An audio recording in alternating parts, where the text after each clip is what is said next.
What's up, everybody? Welcome to Dragon Riders Media. I'm your host, Vincent, aka Dragon Rider. And man, it's been a while. It's been a while. But man, we're getting the juices back flowing. It's time for another Behind the Bullshit podcast, baby. Let's go. I'm super excited. Everybody knows, look, it's been a while, but getting back into it, man. We're getting the juices flowing, man, and I'm really excited for this one. I want to introduce my friend he's from LinkedIn. If you ain't following him now, make sure you head on over to LinkedIn and shoot him a follow. His name is Rob Wallace. He is a co-founder of Bitcoin News, right? So let's introduce the stage. What's up, man? Let's go. Hello. Thank you for having me. Happy to be here. Absolutely, man. So a lot of people know me from previous times that sometimes I have little technical difficulties, end up starting late a little bit, but we're getting back into it, man. I'm very excited to have you, man, to talk some. This is going to be first in a while that I've got to talk a little bit of crypto with someone. Cool. Yeah, happy to do it. That's my job. Do it every day. All right, but before we get into it, let's get a little background about yourself. Who are you and where are you from? Yeah, absolutely. I'm potting live here from the beautiful state of New Jersey, my home state. Yes, I've traveled around the world, lived in Shanghai, China for a little bit, for 4 years. And then in the mid 2010s, came back to New York City, and I've been in the New York City area ever since. You can take the dude out of New York, but you can't take the New York out of the dude. So yes, here I am, where I run Bitcoin News, bitcoinnews.com. We've got, of course, the website, the newsletter, the YouTube, and a big presence on X. Yes, we have over 260,000 followers on X. I've been building up this platform for the last 3 years. So now we are doing daily live streams every single day, 12:30 p.m. live on X, LinkedIn, YouTube, under the name Daily Stack. That's the name of that project. Okay. But yeah, we got to send out a weekly newsletter on Mondays. We got tweets going out every single day, keeping our audience on top of the latest news in Bitcoin. And yeah, that's my job. I've been obsessed with Bitcoin.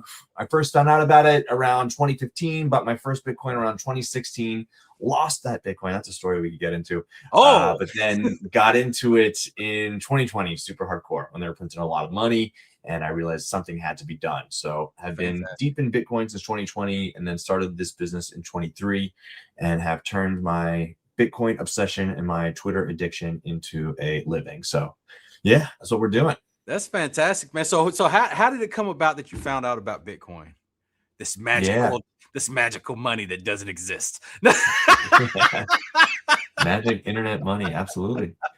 I think I'd go back a little bit before that in terms of just my interest in Austrian economics and hard money principles, because I think that's what drew me to Bitcoin eventually. Back in 2008, 2009, I was studying in college and the financial crisis happened, right? And Hank Paulson, the Secretary of Treasury, came on TV and said, if we don't give the banks $1 trillion, there's going to be tanks on the streets. And when I heard that, I was like, wait, we have to give our tax money to these bankers who are living high off the hog, because they messed up so bad that they're going to implode the whole entire global financial system unless we pay them handsomely from our hard-earned money. That made no sense to me. So I went down the rabbit hole, found out a whole bunch of stuff that was pretty crazy to understand. But at the end of the day, it brought me to Austrian economics, Ron Paul, understanding that hard money systems are way better than fiat money. And that's what we have been running on since 1971, right? When Nixon closed the gold window and made the dollar backed by nothing but the full faith in the U.S. government. So once a bunch of fairy dust is what it's really based on, right? Yes. It's crazy, man, because a lot of people don't even understand that like I guess our money's backed off the premise that it's worth something. You know what I mean? Like everybody says oil and everything like it, but not necessarily, man. It's I guess it's off of it's mainly off of like commerce. Right, our ability to trade and stuff like that, and even right now, trade negotiations and stuff. That's why that's so important, because there's nothing really holding our dollar together. Yeah, we're $40 trillion in debt, just about. You know. Yeah, man, it's wild. So entering into the Bitcoin era, like the beginnings of it, so to speak. So how did you come about acquiring your very first Bitcoin? Yeah, I had heard about some friends talking about it in around 2014, 2015. That was a little after the Silk Road incident, and it got Mm-hmm. up, right? It got taken down in a sting operation. And so, of course, you think, oh, that's some nerdy stuff. That's for hackers and people who are really good with computers, not necessarily for me. I didn't understand that it was a 21 million hard cap, that this was the hardest money ever to be created or found by man. And Yeah. it shared so many of these Austrian economic hard money principles. So I first found out about it then, and I decided to put a little bit of money into it in 2016 and just see what happened. So I went down to the Southside Seaport in Manhattan, put in $1,000 into the Bitcoin ATM, and it printed out a little QR code. And the amazing thing is that at this time, Bitcoin was trading for $420. Ooh. 0.2 Bitcoin for $1,000. But I had no idea what I was doing, right? Like, Yeah. you hold storage, you want to make sure that your private keys are held and secure, not Yes. by anybody else in a very airtight location, whatever. And I was just walking around with this QR code, with this printout. I didn't know how to properly store it. So long story short, I was traveling at the time. I went to Las Vegas, and I had this printout in my backpack. I was about to fly out of there. I put my backpack down on the ground, put $5 into a slot machine, pulled the slot machine once, lost the money, looked down, and my backpack was stolen.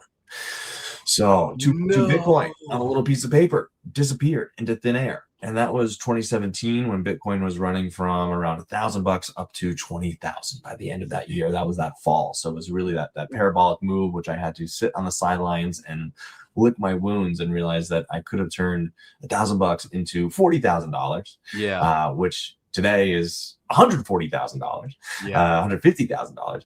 But it's okay. It's the price you pay. You got to get an education, and I've learned to take my Bitcoin much more seriously since then and to watch after it. But yeah, after it ran up to 20 grand, but then it crashed, right? And so Yes. then I was like, oh yeah, I don't need Bitcoin like that. No, I'm well, glad, yeah, I I'm didn't glad even. it got stolen.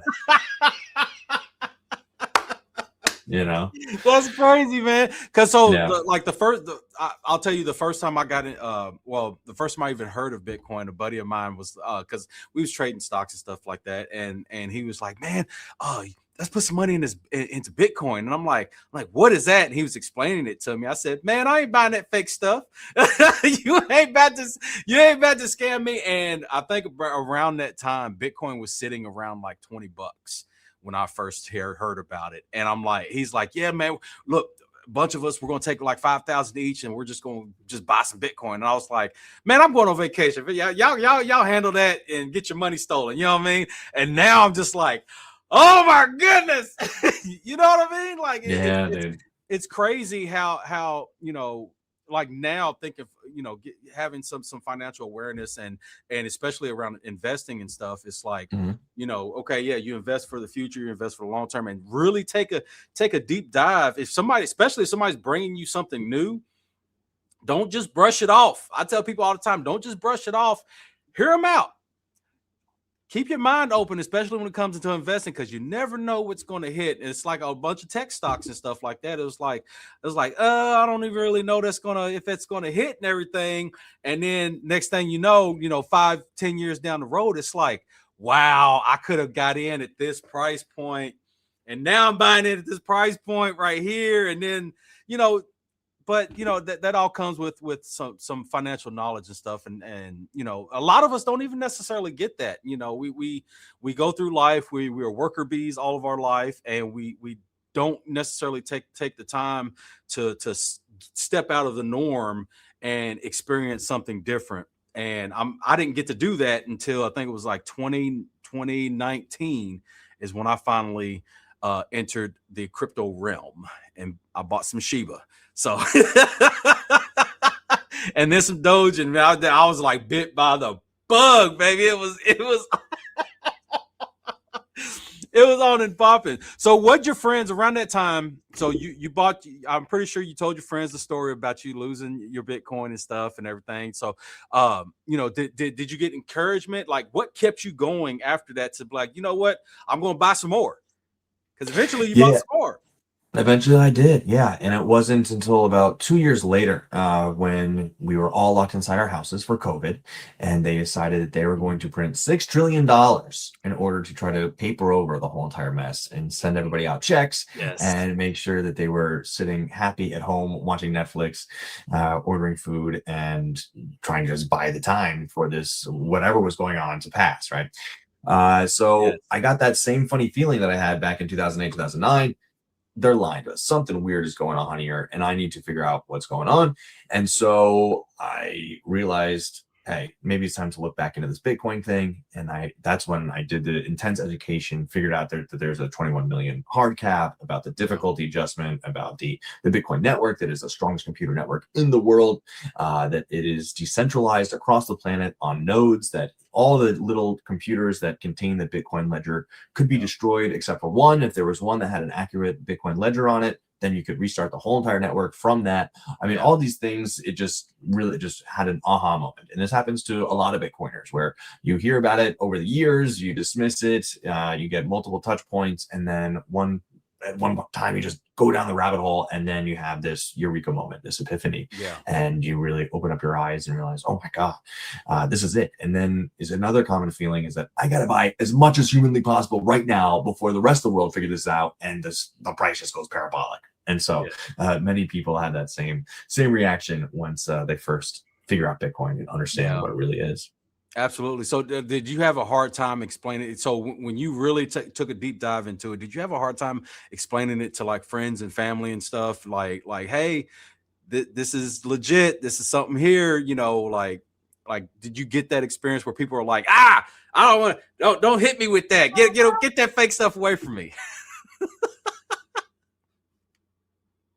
Yeah. I mean, a lot of people, you need so many different disciplines. You need to have understanding in terms of economics, technology, philosophy, politics. Like, there's so many different things you need to have a basic understanding in order to really have it all come together and understand Bitcoin. So, and unfortunately, there's been a lot of association with Bitcoin and other crypto scams, right? Even though Bitcoin itself is just a computer protocol, it has no founder, no leader, no company, no marketing team.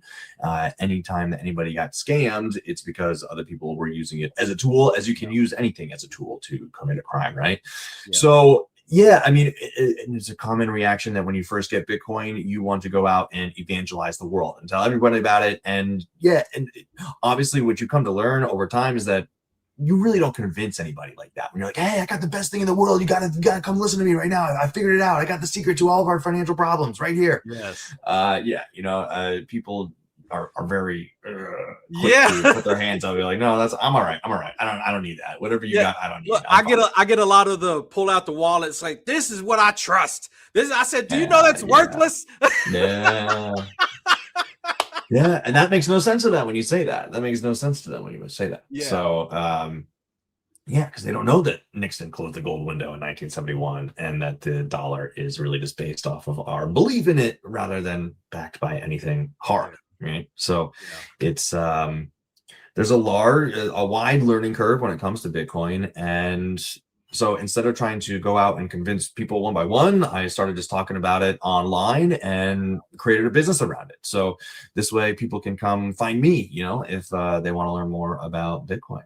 Yeah. So as far as Bitcoin news goes, like how did that come about to where you was like, okay, we're going to do this seriously. Let's create something serious out of instead of just, oh yeah, we're just doing this for fun. It's like, oh, okay, now we're going to do this for serious.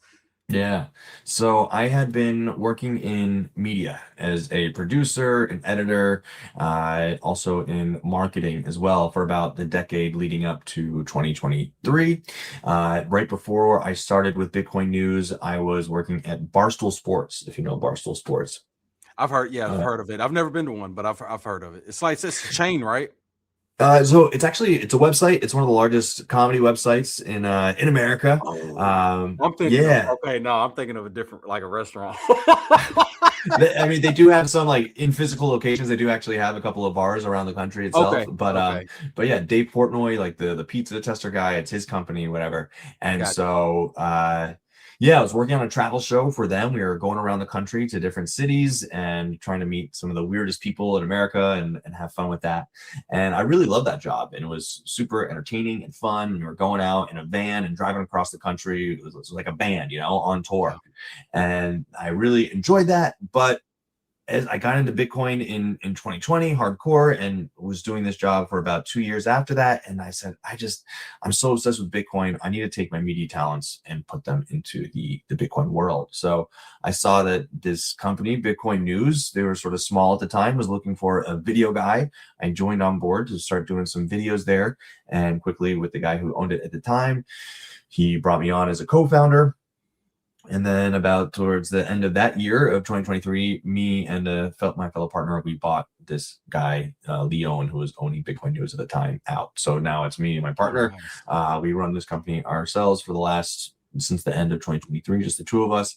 And we've got a team of about 9 people around the world, Oh, from wow. an Okay. editor to designer, some Twitter help, video editors all over the world who are, down to help the cause. It's an amazing thing when you do a Bitcoin business is that you find other Bitcoiners around the world who really just want Yeah. to contribute their time and energy towards the cause, and they're willing to do it, as hardcore as they can. So it's Yeah. been a really fun learning process. I had to go that first year without really earning much of a salary at all, as you Yes. build it. But over time, we've been able to get sponsors and also do some marketing and consulting work to other Bitcoin businesses and help them build their brands and social media profiles. Yeah, let's say a lot of people don't even understand how big, especially like on X, how big of a presence like crypto is. Like Yeah. everyone wants to refer to like, oh, Elon's, doing the no, this is huge. There's legit businesses running off of this platform, Mhm. surrounded by around cryptocurrency, and they're interacting with other business people. You know what I mean? And especially like some of the spaces that we hop in. That's how I end up meeting. I end up meeting Grant. No, so I'm sorry, Gary Cardone. Is I was in a Twitter space and everything. We got to talking and everything, and I invited him on the show, and he was like, "All right, cool. Like let's do it. Let's talk." You know what I'm saying? So it was like you never know who you meet and who you come across. You know what I'm saying? Especially if you're willing to sit down and have an intelligent conversation with someone, dude, that would take you over leaps and bounds, especially if you're trying to grow a business. You know what I Mhm. mean? It's and a business in cryptocurrency at that. You know what I mean? Because we all see the scams. Yeah. We all see the scams, we all see the stuff that comes in, and it takes away and it makes it harder for us to be the one saying, hey, come to crypto, check it out, when people are like, oh no, I just seen somebody just got a wallet, whatever that is, stolen. You know what I mean? It's like, well, it's not that easy. People are dumb sometimes, and they do dumb things, but that's where education comes into play. And that's the biggest thing is education, education, education. You have to know Yeah. what you're doing, know what you're throwing your money into before uh before you get taken advantage of. And that's in anything, right? Mhm. You know what I Mhm. mean? So like who are some of those who are some of the like the big names in crypto that you've come across and interacted with? Yeah, absolutely.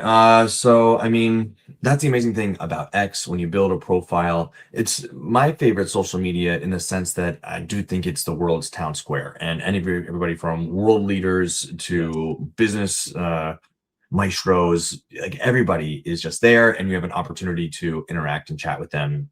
How about their replies? They can reply back to you, and then as you did with Gary Cardone, you can start a conversation and have a Yeah. have a private podcast with them. So it's a really amazing opportunity. Especially, you just got to show up on a daily basis, right? And if you can provide value, you can build a network, and with that, you can then build a business. And Yeah. so, I mean, this last weekend, like the president of El Salvador retweeted one of our posts, right? Really? Yeah, Oh wow. Nayib Bukele, yeah. That is amazing, man. So when you got the notification, look, when you got the notification, well, I mean, was there any excitement, or was it just like, oh yeah, that's cool? Yeah, I mean, I don't want to sound jaded, but I mean, at this point, like after 3 years of building up this account from, I was 18,000 followers when I took it over, and now it's at 260,000. And Gotcha. so we're getting around 200 million plus impressions a year, Yeah, And so you got reach. Like it's hard to like that's 2/3 of America, right? Like yeah, that's in terms of just raw numbers right there. And so it's pretty crazy the reach that you can have when you put in the work and are willing to grind away. You yeah. can't just hop on there and think you're going to go viral. Absolutely. Um, you need to shoot a lot of shots in order to really to get those goals. But if you do it consistently, it works. It pays off, especially if you find it fun, right? And you're Yeah. learning something and not just doom scrolling and trying to rage bait or get people mad and just cause controversy or drama in order Yeah. to get those clicks. Yeah, especially I've talked about this with a few of my friends and stuff. It's like, you know, the ones that have that were constantly shilling like these garbage, meme coins and stuff like that, knowing, getting paid and knowing that you're shilling garbage, right? Yeah, it might have lasted for a little while and everything, but as you know, we was sitting back and we was going through some of the profiles. We was like, what happened to that guy? What Mm-hmm. happened to that guy? Wait a minute, what happened to that guy? Like it's crazy the amount of people that have like slowly like crawled into the shadows and disappeared because Yeah. they wasn't conducting business properly. You know what I'm saying? You had this great platform, you had this great following, and you took a shit on your community, so to speak. Yeah. No, I mean, that's the biggest thing that I harp on is respecting your audience, right? Mm-hmm. If you just look at them as cash cows or people to deceive, I mean, I believe in karma. I think that everything you put out there is going to come right back to you. And so if Yes. you grow a platform and then you're shilling these people garbage that you are going to dump on them, like what's going to happen to you in the long run? Like I would be pretty worried if I Absolutely. was out there just lying and dumping on people like that. So, but that's the beautiful thing about Bitcoin. There's no CEO, there's no marketing team. Nobody's going to pay you to go out and shill Bitcoin. Yeah. Bitcoin is a distributed computer network, a protocol that Yeah. actually gains in value the more people join the network, right? So it benefits everyone who owns Bitcoin. The more people understand about it, learn about it, buy some, and grow the strength of the network in that regard. Yeah. So Bitcoin incentivizes you on its own to talk about it and to spread the word rather than giving you an insider cut that they printed out of thin air that you can just go ahead and dump on your audience. So yeah, I mean, that's why crypto has gotten such a dirty name. I really think that the general public consensus on crypto as a whole, that Bitcoin, I think, is separate from crypto, but gets lumped in there, is pretty bad right now. Because, I mean, what we had Trump made a meme coin that dumped on his followers, right? Like he made Hey, the a whole couple billion family, off bro. that. The whole family. The whole Whole family. It was wild. Look, when that first came, all right. So I invested in World Liberty Fire way early, way early. You know what I'm saying? And Okay. did pretty good on it. But when I heard that there was a Trump coin coming out, and I was like, there's no way people are going to fall for this BS. And then when I found out, it was like legit. And I was like, wait a minute, are you serious right now? Yeah. To get out of town. And then we seen what the Milena came next, and then the Baron came afterwards, and then I think something else came out. But I was just like, there is no, oh my God. Then I was just like, you know what? Let me take a step back and just watch the BS ensue, because there was dedicated people out there that was just like, this is going to run to blah blah. This is the top me. It's like, oh wow, they pumped it up so bad, and it's like a lot of people got wrecked. Yeah, a lot of people got wrecked, man. It's crazy. And then people don't understand. It's like, that's great in the short term, and it's all fun and in games and this and that. But in the long term, all it does is throw salt in an open wound of crypto.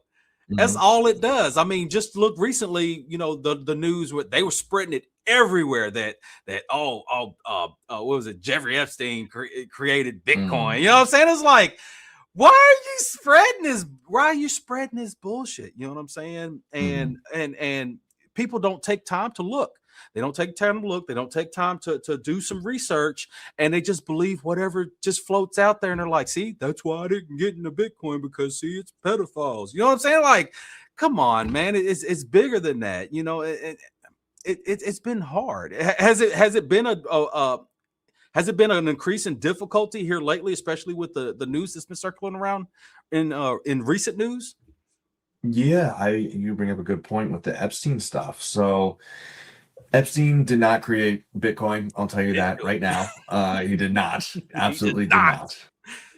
not. But he did get interested in it after it was alive for about 4 or 5 years.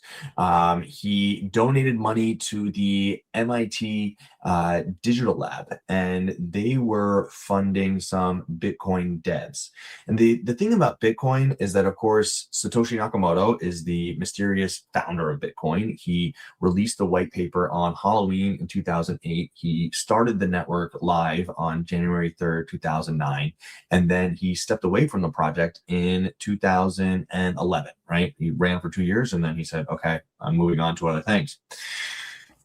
And since then, there's been a number of different developers who it's software, right? It's a protocol. Yes. It needs to be maintained. There are bugs. There are different things that come up over time that need to be Yeah. fixed and patched and to make sure that it's running smoothly and properly. So there are people working on it. And of course, Jeffrey Epstein, he was the money man for the Rothschilds, right? I mean, that came out in the emails. Like he said that Yes. I'm pretty much the fixer for one of the richest families in the world. And of course, these people are interested in money and monetary technology. Had his hands in all kinds of science, right? He was talking to everybody at Harvard, whether it be biochemistry or eugenics, right? He like wanted to create like birth a bunch of babies over in some weird ranch in Utah, right? So Yeah. he was The investing. whole thing with him and Bill Gates, like, Oh yeah, you know what I'm saying? It's like, what?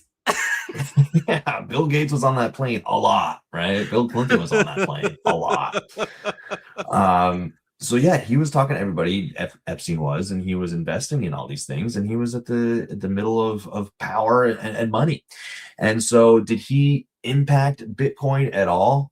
No. Bitcoin is open source software, right? You Yes. can go and examine every single line of code, and if you don't like something about it, you can go and change a little bit of the code and run your own Bitcoin.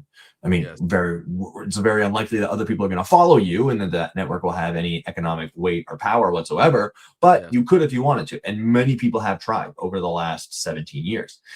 But no, the Bitcoin protocol that was launched on January 3rd, 2009 is running with some minor changes since then. And it's been this unbelievable computer network that's been up for 99.99999% of its lifetime.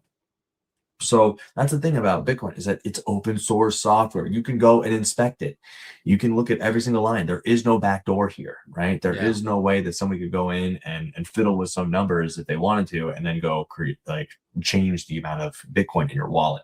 Yeah. So yeah, so I mean, but of course, people love to hate on Bitcoin. Those who miss the boat like to take out their angst and anger about that fact on Bitcoiners and be like, "Oh, I'm so glad I never got involved with it because Jeffrey Epstein once That's wrote an email about it." Right? So it is wild, man. And it's just the whole misunderstanding as well. Like you just brought up a good point. Like you can't just go in and change because there's validators. So you can't just go in and change some stuff. You might be able to change something, but once those validations get confirmed, it's going to be reverted back to where it was before. You know what I'm saying? So yeah, you can't just, and even wallets and stuff like that. People are always like, well, you know, people can hack my wallet. Well, the only way somebody can hack your wallet is if you give them the keys. You give yeah, them the keys, or you somehow way, however another, you click on something, they access your phone, they access your laptop, computer, whatever. You in some way, shape, or form gave somebody access mm, to your funds and they stole it. yeah, yeah, 100%. Yeah. So all right. So with this, so I have two questions. I told you before. So I got two questions that I always ask people, right? Because this is called Behind the Bullshit. And so you always have some sort of positive bullshit and some negative bullshit, right? Mhm. So we would say positive bullshit would be like, okay, something happened and it helped you grow as a person. It helped you grow as a professional. It helped your business in some way. It was like, or on the flip side of that, you have some bullshit that happens to you in your in throughout this career, and you wouldn't wish that on your worst enemy, right? Mm. Mm. So it's a Okay. little bit tougher than this, right? So we'll start with some positive. What would be some positive BS that you was like, you know what, in the moment, this is some bullshit, but you know what? This was a great learning lesson, and I am better for it afterwards. Yeah, I would say, I mean, I moved to China as a 21-year-old, right? Oh wow. I was studying Chinese in school, at college, at Tufts, and went to go study abroad in China, and then decided, hey, I don't need school right now. I need China. So, Yeah. and I stayed there, right? Um, and yeah, so I mean, because it was, especially at that time, this was before Xi Jinping. Xi Jinping, the current president of China, took over in Yeah. 2015 or so, and I was there from around 2011 to 2014, and they were still pretty friendly with America, with Americans. I was living in Shanghai, China, and it sort of felt like you had a different set of rules, right?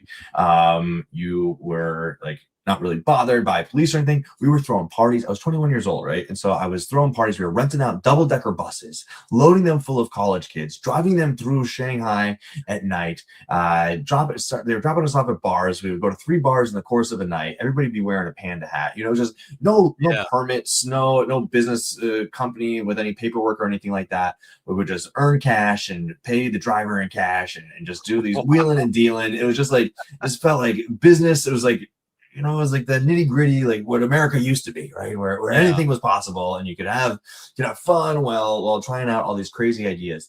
And yeah, so I left college to go and pursue this life, and I thought that Okay. somehow I was going to make it through business or my band or starting a YouTube channel, just to try out all these amazing things.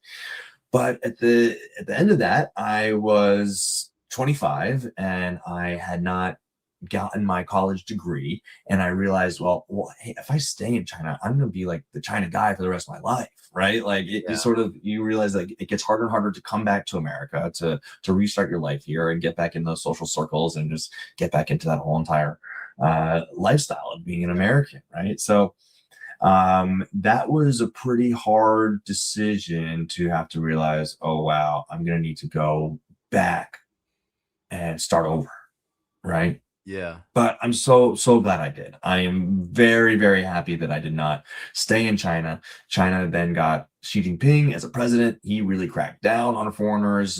It is not as pleasant of a place to live as a foreigner now in China. There's still a lot of great things about China. I like China a lot in terms of just the general mentality, the hustle culture. Some food is really amazing. I know it's good. It's good.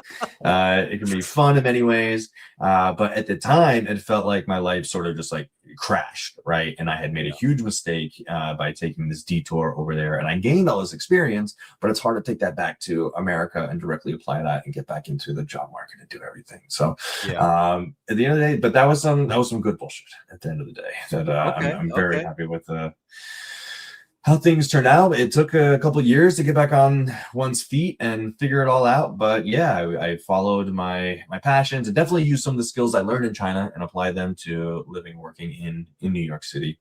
Okay. But at the time it was tough. It was hard to have to say, hey, I took this huge risk, and I was very loud and flagrant about it and telling everybody back home, hey, like I'm living the best life here as a 22-year-old. Like you got to work some stupid American office job, and I'm having all this fun. And then I came out like, oh my God, I would do anything for an office job in America right now. Like, I just want to be normal.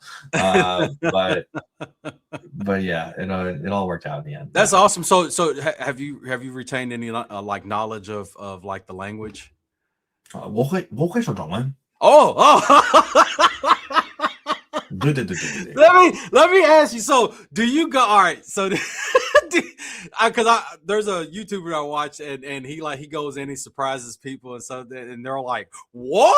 Where'd you learn that?" You know what I'm saying? So do you go in and you like surprise them and be like, Yeah. I mean, what's really funny about ordering food in Chinese is that it's the names of these dishes are so weird. It's like yeah, three lambs jumped over a rolling hill at night, like and so it's and I don't know, I can't read those characters anymore, and so it's yeah, really hard to like look at a menu and just read Chinese and be like, I want blah, blah, blah, blah. In China, every menu has pictures. It's all pictures, so you can just be like, okay, well, yeah, jigga, jigga, jigga, and then they'll give you those three different dishes, right? It's very okay. easy. But yeah, I mean, whenever you speak Chinese as an American, they're always very, very happy and flattered that you I see, can. yeah, I see. They're surprised, they're shocked at first, Yeah, and you're yeah, like, "All right, yeah." yeah, yeah. They like it. They like it. Oh man, that's cool. All right, so that's happy stuff. That's joy, joy, joy. Let's hear some negative bullshit. What is something that happened along your career? Mhm. It could be anything that you was like, you know what, this was some garbage, and I never want to go through this again, type of thing. Well, interesting story. So when I came back to America, I actually had a friend who had made it in the music business as Okay. a pop artist. He was the producer, and he had this other friend of mine from college who was the singer, and they went on this crazy run. Like they were on like top 40 radio. They were touring Okay. the country. Like they did some really big stuff. Did pretty mainline pop music, so they could only do it for a couple of years and they sort of aged out of it. But when he was done doing the pop stuff, he hit me up. He knew I was back in America, and he said, hey man, so I've got this song and it sort of makes fun of the music industry. And the guy who Hmm. I had record it, he doesn't want to put his face in the music video because he doesn't want to get banned from the music industry. But Yeah. you're not in this thing. Why don't you come, and I know you got video experience. Let's make this music video and I'll help promote it through my sources, and then we can blow this thing up. And so I was like, okay, that sounds pretty cool. So I invested my money. I got the director, I got the shooting team, we got the locations, we did it all. And so the deal was like, I would pay for it, and then he provided the song, I would make the music video, and then he would promote it with his connections, and we would try to blow it up. We filmed this music video in Los Angeles, 3-day, 4-day shoot all over the city. Absolutely wild. I can send you the link Okay. for people if you might be interested. But it was, yeah, it was a very funny song, making fun of everybody in the music industry. Absolutely wild video. Put a lot of blood, sweat, and tears into it. And then when it was ready to go, the music video was made. I had spent my money on it. He ghosted No. me. Yeah, this is the dude who like I went to college with, was in a frat with, like knew very well. And that project just went nowhere.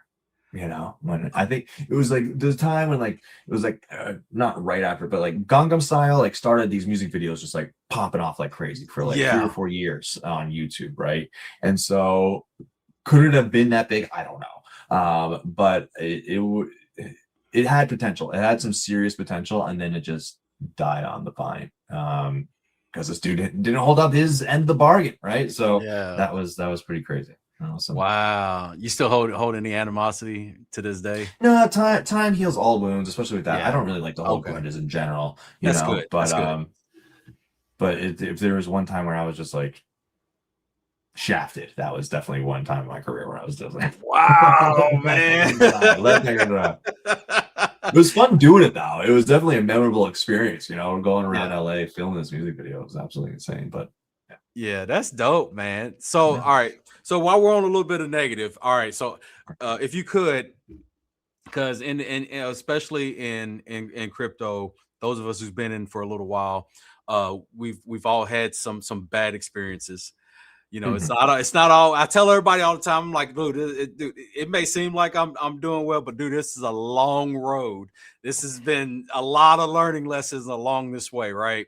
So, what is one maybe it's project, maybe it's whatever case may be, a dev or anything. What is one experience in crypto that put a bad taste in your, not for crypto specifically, but really put a bad taste in your mouth, like just a bad experience? Yeah, I mean, I think we can talk about what you brought up before, like with this Trump coin, right? Yeah. Like with this, he campaigned, he tried to win over the Libertarian Party, and he said that he would free Ross Ulbricht, the guy who started Silk Road, Yeah. and he campaigned once he realized he could win over the Libertarians with that. The Bitcoiners are very closely adjacent to the Libertarians, and the Bitcoiners have a lot of money, and the Bitcoiners donated a lot of money to him in his campaign to help him get elected. He said a lot of things like he would be the Bitcoin president, right? That he would start a strategic Bitcoin reserve in this country. And we as an industry, I was in the Bitcoin convention down in Nashville when nice, yeah, I was there too. When yeah, all this shit, I was like, what? This is bullish, baby. Like it was dope. yeah, it felt really good that like to be recognized as an industry, as a group of people that were seen on the outskirts for a very long time, but now had gained enough political mojo and economic weight to really make a difference in the national election. And then he wins off the back of our momentum in many ways. I really do think that the crypto industry and Bitcoiners helped propel him into the White House. Yeah. And then he goes and tarnishes the image of this industry on a national level with these meme coins. I really do think that the Trump and Melania coins are unforgivable, and were just outright blatant cash grabs, laundering his reputation to steal the money of he has so many diehard followers, right? And for him to go out there and just rip them off like that. But I mean, it's not like he's put his name on a lot of shiesty products over the years, whether it's steaks or Trump education, whatever. And it's true. And be it as it may be, like say I voted for him, but I voted for him. There were specific things that I liked, as we all did, as we liked that he said, and some of those things have come to fruition. Some of those things have not. And like you said, they do that just, when those coins came out, I was just like, oh my goodness, like this is some straight degen, like this is, you know what I'm saying? This is some straight degen pump fun BS, man. Like what were they thinking when they did all this? Because it was going to be nothing but backlash for it. It was all going to be backlash for it. You know what I'm saying? Especially, how like the degens are. As soon as a red candle starts to form, oh, this is a scam. Win pump. You know what I'm saying? Like it was going. As soon as it started a downtrend, it was going to be nothing but backlash, and it was not going to be a good look for. It's not a good look for him. It's not a good look for his family, and it's definitely not a good look for the crypto community, because there we go back into people looking at us like a fucking joke. You know what I mean? Dude. Like 100%. Wild. And I mean, his son Eric does run this American Bitcoin, and they are an actual legitimate Bitcoin miner. They have purchased over 6,000 Bitcoin. They're mining Bitcoin on a daily basis, of course, and he seems extremely passionate about that business. And Bitcoin mining is one of the hardest industries in the world. And so for him to go out there and compete in that regard, I have respect for him for that. But the meme coin stuff is unforgivable. Yeah, it's just, I mean, that's good.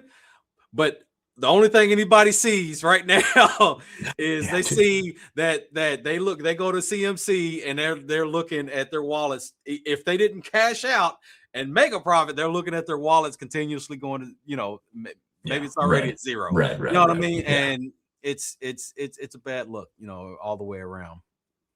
Dude, I'm sorry, dude. I had to put on the sunglasses, just staring at a screen all day for work, and then late at night, my eyes are tearing up.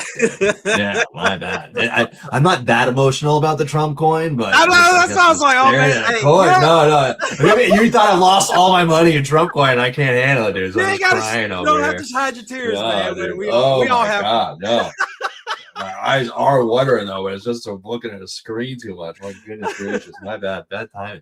I might have to call this early because of that, dude. But Yeah. Yeah, no, it's no problem, man. But I just want in closing, right? So what would be one thing that you would tell anyone that isn't in cryptocurrency right now, or what would you tell them to be like, you know what? Have an open mind about it. Yeah. I mean, I think the number one thing you got to do when you're trying to talk about Bitcoin to people who are uninitiated to it is you got to meet them where they're at. And the one thing that everybody can relate to is the fact that everything is getting so much more expensive. Everything you need, the housing, the food, the education, the energy, it's all going up, right? Your TV might, your flat screen TV might be a lot cheaper than it was 10, 20 years ago, but everything else is 4, 5, 10x what it cost back in the early 2000s. Why is that? That's because your purchasing power is being stolen from you. How are they stealing it from you? By creating more dollars out of thin air while you sit with yours in your bank account. When they create more, when you just have a limited amount and they have an infinite amount that they can create, that means that what you have left is worth less and less over time. What doesn't suffer from that fate? Bitcoin. Why? Because there'll only ever be 21 million of them. And because when you get your slice of that Bitcoin pie, you know that it will never be debased. It will never be more than 21 million Bitcoin. And as more and more people adopt Bitcoin, they look into it, they study it, they put their purchasing power into Bitcoin, it appreciates over time. It's worth more and more dollars. Your same slice of Bitcoin is worth more and more dollars, partially because those dollars are worth less and it takes more dollars to buy that same amount of Bitcoin. But Yeah. it's just completely flips the whole entire thing on its head. So you got to meet people where they are. They have to realize that inflation is eating away at their purchasing power and they need a solution. They need a financial life raft. Bitcoin provides that. As I said before, it is open source software. You can look at it. If you know how to read code, you can read every single line and realize that there is no backdoor here. And you can see this thing's been running for 17 years now. It went from zero. It was worth zero when it first launched, and it's now worth $1.5 trillion as an asset. So, my dude, there's really nothing else like it. Everybody learns Bitcoin. They get Bitcoin at the price they deserve. And it's you do it by just hearing about it over time, and then finally something clicks. You want to look into it. You teach yourself. You can only really teach yourself about Bitcoin, and it comes to you when you need it most. And hopefully, this conversation will be that impetus for somebody tonight. Fantastic, man. I could said it better myself. Well, I really appreciate your time, man. This has been an awesome discussion, man. We definitely glad to do this sometime. I will be hopping in some of your spaces, man, because I'm very passionate about this. I'm very passionate about cryptocurrency, and especially giving people knowledge about cryptocurrency. Stop listening to the news. Stop listening to TikTokers. You know what I'm saying? Get Yeah, out, dude. find some real spaces with real business people that's going to give you some real knowledge on this potential investment. You know what I mean? So that being 100%. said, I really appreciate y'all. Thank you once again. If you're not following this guy, make sure you go ahead and shoot him a follow, like, subscribe on all platforms and everything. And if you haven't already, shoot me a follow, like, subscribe. I really appreciate it. It just helps keep things going, right? So, Absolutely. all right, man. You have a good night. Y'all have a good night, and we'll see y'all later. Bye bye.